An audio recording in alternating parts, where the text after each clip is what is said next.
About 5 years ago, Emma came and had a chat with me, and on the first meeting, I found this very resolute, determined young woman. And what she wanted was to talk about what had happened to her, but in a way that made a difference to children and young people. And over the last 4 or 5 years, we've got to the stage now where there's this beautiful project that we're keen on sharing with all of you. I just wanted to say thank you to you. You've been really persistent at this. I think I felt as though, despite obviously something really awful happening to me, I've been very lucky to have my family support me, to have medical support, to have all these privileges that I think that not everyone is in a place where they can talk about what's happened to them or where they have access to people who will support them in doing that. So I think given that I have that, I'd like to make something good out of what happened, in that hopefully it won't happen to other people. It has actually been very important to my healing to have people who not only have, believed what I've said, but seen how valuable it is outside of just saying, isn't that awful, and then let's put it to bed, but actually realising that I know what I'm talking about, and all survivors have so much that needs to be heard and that can actually make a huge difference. I think it's important that everyone understands that no matter how little or how much they want to share with us, no one has shared your lived experience. And so just as much as I have lots to say about how adults could do things differently to protect children, there are so many things that I would have no idea about because I haven't had the same upbringing or experiences as someone else.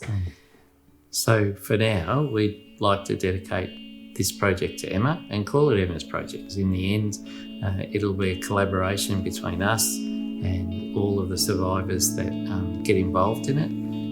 But for now, it's her dedication, your commitment, that's made it possible. So that's what we're calling it. The reality is that even when we do our community tracking study and our research, there are only about 1 in every 3 people who would believe a child if they disclosed abuse to them. And people are still confused about what sexual abuse actually is. They put up reasons like it's not their business, it's not something, they shouldn't interfere with family life. They think that if they did something, if they raised the alarm, that it would make things worse for children.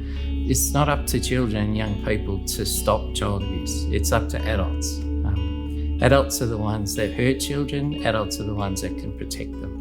And so we're asking for all people who are over 18 who may have experienced sexual abuse in their lives at some point to join Emma and join this project in a way that tells us what would have made a difference to you, what would have made it possible for you to communicate what was going on for you. What do you think would have made it easier for the people around you to understand the signs that you were giving? Not because it's your responsibility, but because those insights that you have now as an adult looking back might be able to help children out there who are tonight even being hurt and being sexually abused. In a community that's starting to appreciate the value and the importance of listening to survivors, we want to make sure that their lived experience, the insights that they can bring to us,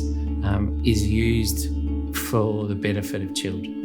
And Emma and all of you who might participate in this project are going to give us some really invaluable lessons and information that will make the kind of community education resources that we want to produce work much more effectively on behalf of children. If you're a survivor or you're someone who wants to keep learning about this project, visit our website and you'll find out how to do it.